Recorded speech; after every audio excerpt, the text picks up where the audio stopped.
Good evening friends, my name is Ashish Nandakishore Patil.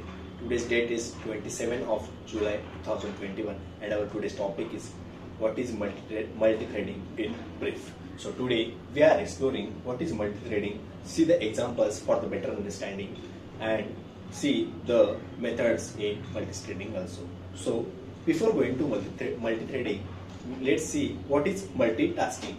So multitasking is nothing but it is nothing but more works at a time, means you can do different tasks at a time or simultaneously is nothing but a multitasking. So there are nothing but two types in the multitasking. So what are they? So first of all, the first type is nothing but a process based multithreading, and the next one is thread based multithreading. So what is actually process based and what is actually thread based multithreading is? So for that we take an example for the better understanding purpose. So first, what is process based multithreading? So process based multithreading is nothing but if suppose I have work in my system I have do some coding, at that time also I have download a file from a Google, and that time I have listen music also. So what happened? I have do many tasks at a time. So this is nothing but a multitasking, means this is nothing but a multi-process at a time. So this is an example for process based multi-threading. So next to that of is thread based multi-processing. So what is actually is this? So first, if there is a 10,000 lines of code will be there. So what happen if suppose let's assume for execution of the code we need 10 hours. So what happens? 10 hours is a more time. So if suppose first 5,000 lines and the second 5,000 lines we divide it into two parts. If there is no dependency in between them, so suppose we divide in two different forms. Suppose we first 5,000 lines we give it name as thread 1, and the next 5,000 line we will get name as thread 2. So these two threads we can execute simultaneously, so our time gets we get less time for the execution of the code, and these all two parts are not depend on each other, means there is no dependency in between them. So this is nothing but a thread based multi-threading.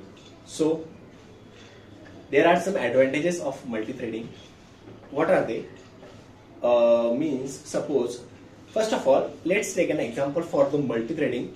So if I have seen a video, or means I have seen some movie on a YouTube.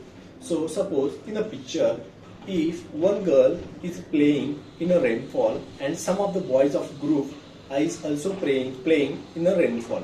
At that time, suppose an aeroplane passes from there and some birds are also passes from there.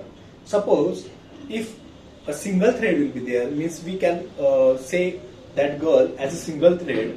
So suppose that girl execute first. So what happens? She plays for rainfall for 5 minutes, taking 5 minutes or 10 minutes. So first she plays, next to that of some boys are playing. So for the execution of first boy there is some time that is of 10 minutes. For the second boy there is time that is of 10 minutes. Third boy that is of time 10 minutes. So next to that aeroplane passes from there. So let's assume that 1 minute will be for that plane from passing from there. So and next to that the birds are also passing from there. So what happened actually is we cannot that whole movie execute in how many hours or days we don't know.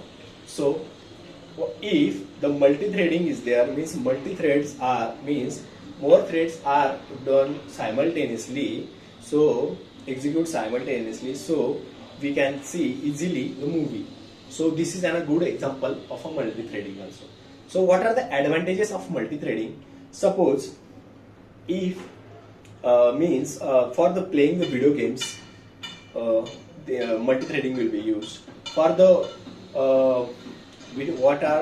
what we call that our animations. So animations is also done by a multi-threading also. So these are the advantages of a multi-threading, and the main advantage is their time complexity of the multi-threading means is so less, so that our execution of the code is less. So this is a good this is a better advantage of a multi-threading also.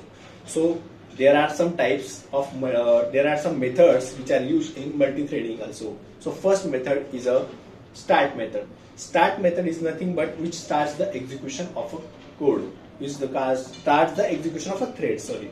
So next to that of is for example I means start method. So if suppose is thread 1 is in thread 1 hello will be there, and in thread 2 Ashish will be there. So what happened if I start both threads? So what happened, randomly hi hello will be printed. In for loop I have given some means I size that is of less than 10, so it will be execute for the 10 times. So this is an example for the start method, and this is an example for start method. So next to that of is a run method. Run method is nothing but it does action for a thread. It performs the action for a thread. So this is nothing but an run method. Next to that of is sleep method. Suppose there is a thread 1 and in thread 2 will be there.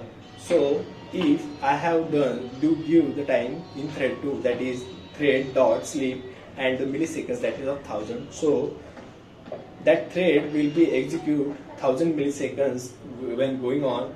From it stops for the 1000 milliseconds and then it will be execute. So this is nothing but a sleep method. So next to that of is a wait method. Wait method is nothing but it waits for a thread.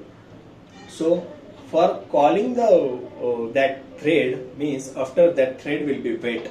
So it will be in the wait state. So for calling that thread we need a notify method. So notify method, what helps us? Notify method is nothing but means it calls that thread, means the thread which is in wait state. So it will be call that thread and we execute.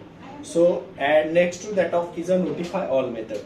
So what actually is notify all method is means the threads which are in a wait state, all threads which are in wait state that will be executed after calling the notify all method. But suppose if there is a drawback or a flaw of this method, what is actually the flaw is, suppose if some of the threads we want to get sleep or in a wait method, sleep not in wait state, so that state will thread is also means that thread is also notified by this notify all method. So this is nothing but an notify all method. Next to that of is an yield method. So what actually happened is in yield method, suppose there is a thread 1 will be there, and next to that of is thread 2 will be there. So what happens, it gives the preference for the the next thread. So it gives the preference for that thread. So let's take an example for that. Suppose in thread 1 Ashish will be there and in thread 2 Patil will be there. Suppose I have give the preference to the thread 1. So first is thread 1 executed randomly, means nothing like that. Suppose means not like that two threads will be come at the same time. So what happened, that thread 2 will be give the preference to the thread 1 and the thread 1 get executed. So this is the nothing but an yield method does. So it works where means at the time of the execution when two threads are get executed at the same time, that yield method which gives the preference to other means that thread 1 will be executed first, then to that of is thread 2 will be executed. So this is nothing but an yield method. And thank you so much, guys. Have a good day to all. Thank you.